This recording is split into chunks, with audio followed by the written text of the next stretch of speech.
Hi there, thank you so much for clicking the thumbnail and being interested in my work. In this video I share with you my techniques and tips on how I finished this painting by doing the dirt road and finishing off with the sun rays.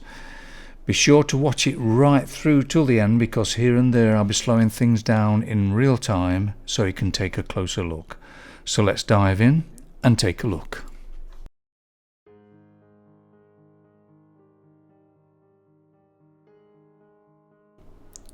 So this stage is about getting the chroma right and the values and then putting the details on. So what I first tend to do is lay in the white, pressing more on the pencil where it's more vivid. I tend to use the Caran dash white because it's actually rich in pigment, and this will give me more vibrancy for when I put the colour on the top, so all that white will shine through and create like a glistening, glowy feel to it. Initially I'll just glaze over with lemon yellow and burnt sienna just to create a similar colour to what I'm looking for, but all this will change as I start putting darker colours in. Here's some of the colours I'll be using for the shadow areas. I'm just trying to get established a little bit of that now. I'm using a combination of burnt umber and ultramarine and yellow ochre just to get a little bit more sort of shadow in there and a bit more sort of interest within the actual shadow areas. It's a case of just a suggestion mark here and there, just to try and feel your way through.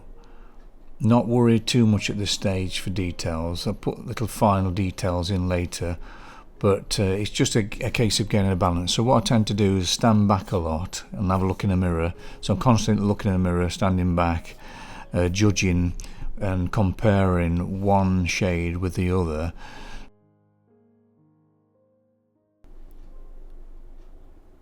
Here you can see me using the bertvthul white just to create texture and some sense of detail.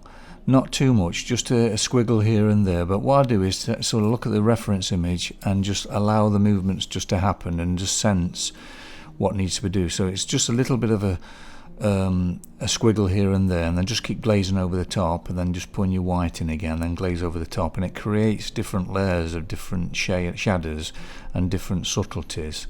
So that's what I tend to do with these areas. Now for the cold cast shadows, which is in the foreground here, I'm using light ultramarine blue and Elysian crimson with dark ultramarine and a purple as well, and umber, and then glazing with burnt sienna as well. So it's a combination of all those colours. A tip to actually see the values is to actually squint the eyes, but to actually see the colour you need to open them. So it's a combination of doing the two really. So when you're wanting to look at how colours compare with each other, open the eyes wide, but then when you want to see the actual values, just squint them. So it's a combination of the two.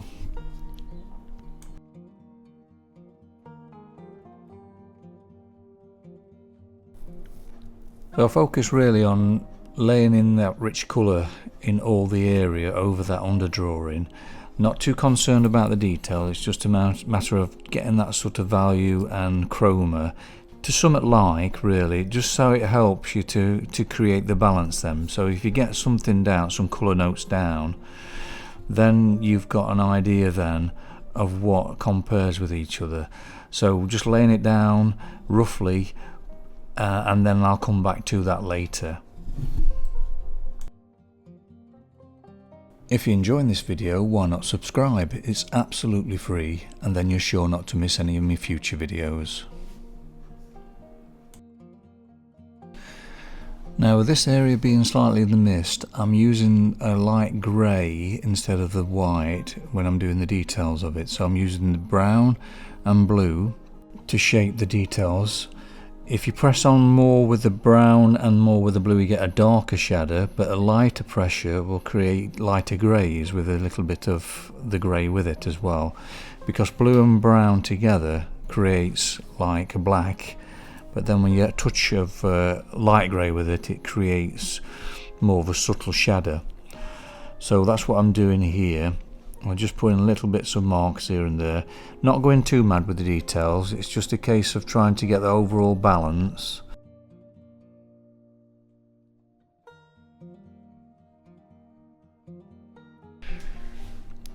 Here's some real time now, just slowing it right down so you can see how I subtly put these little details in.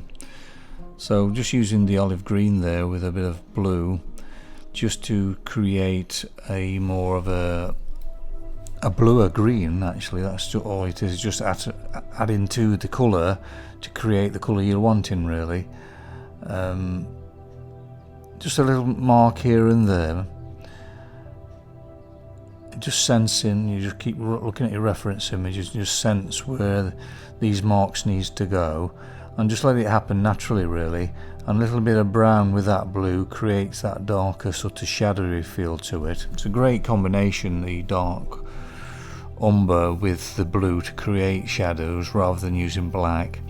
Now to create the chroma, I'm using again the white underneath, so I'm using the Caran dash white here because it's richer in vibrancy, and then just glazing over them with colours over the top of it, and then that will shine through. And it's amazing how that works, so it's worth playing about with that. And I'm used to create an extra glow, just add a bit of lemon yellow as well to it.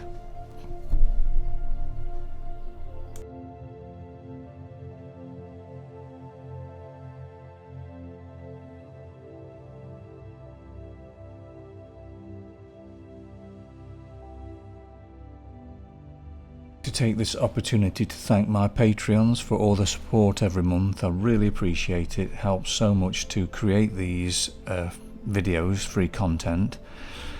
If you are considering joining me on Patreon and would like the benefit of longer, slower and more in-depth videos, please check the link in the description below. Eventually this landscape painting will be on there. It'll be the old footage, to be slowed down to as close as I can to real time, so you can see every mark I make.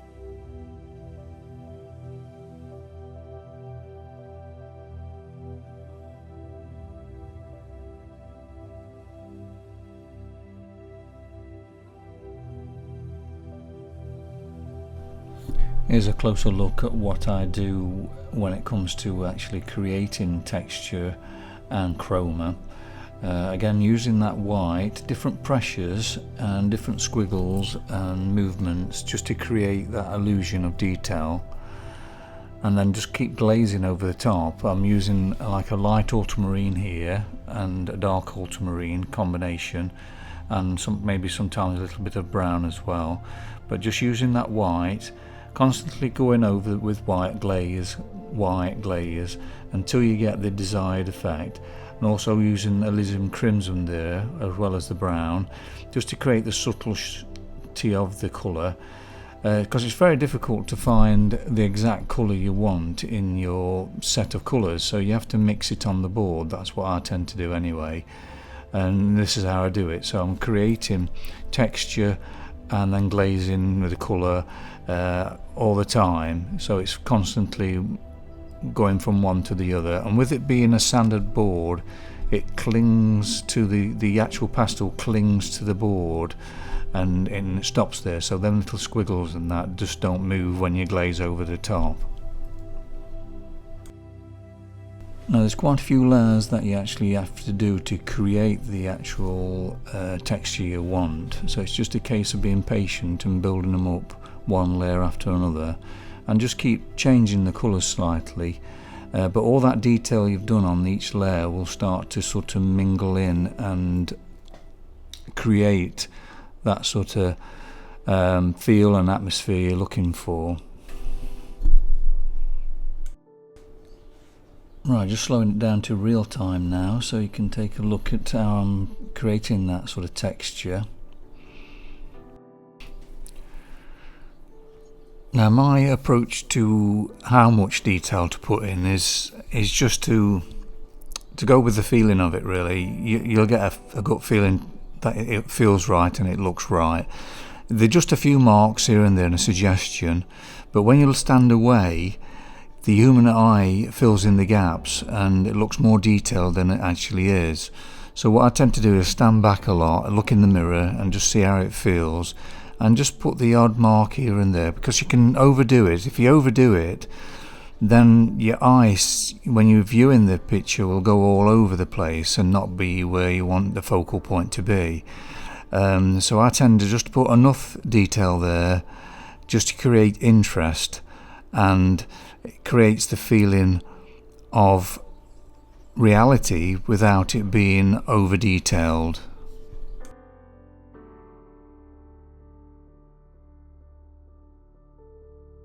If you're enjoying this video, why not give it a like and share it with your friends? It would mean so much to me, because this would help the channel to grow.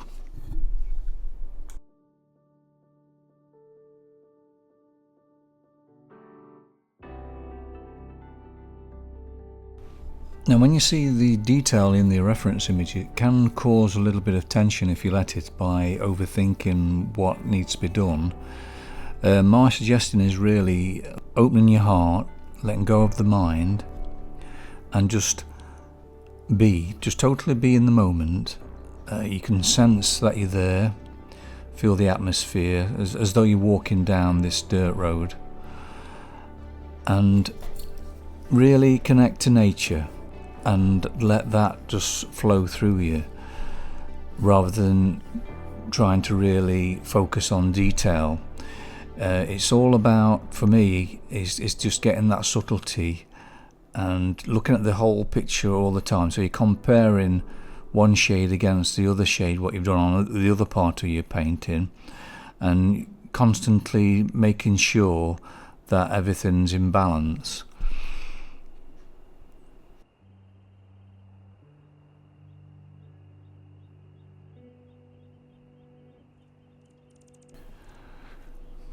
When you come close to the end of all the details, you'll notice that you just need to put a little bit here and there. So you're constantly working on different areas all the time, just balancing everything up. And sometimes all you need is a slight little dot of colour or speckle, or just a swirl of a certain shade, and then glaze over the top of it. It just makes all the difference.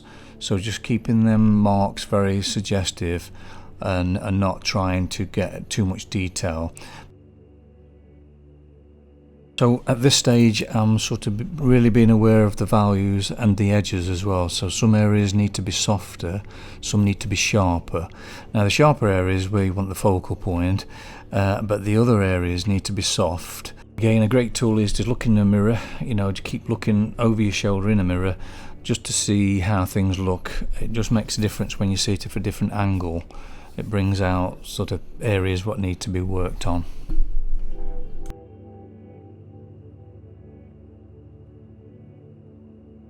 Now the dirt road is complete and I look at the overall picture, the painting, I notice I need to sort of subtle some areas up and brighten some areas, especially the sun rays need to be brighter. So I noticed that when I looked in the mirror. So I'm focusing now on putting the Caran dash, and I'm also using the Rembrandt stick as well to actually brighten up those bright areas. You can see me putting in the Rembrandt now, and then going over, smoothing that over with the Caran dash, and then just reglaze over and just putting a bit of grey for the shadow areas of it.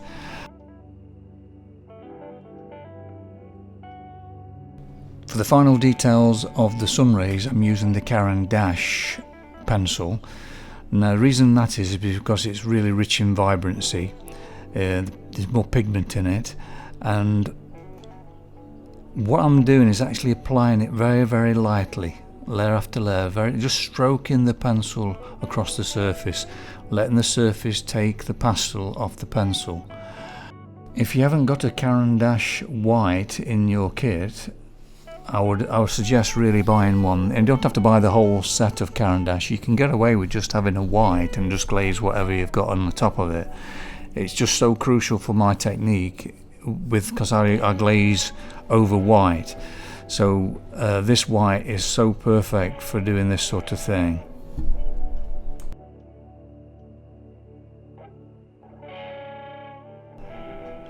Now I really open my heart when I do these final details, making sure that reference image is small enough so I can see the whole image, and sensing and feeling the atmosphere, and as though I'm there, you know, and really let yourself melt into it, dissolve into the feeling of nature, and just let those movements come out of you, just let it flow from you. Just feel your way, just feel where it needs to be done, and just go with that, go with instinct, don't overthink it.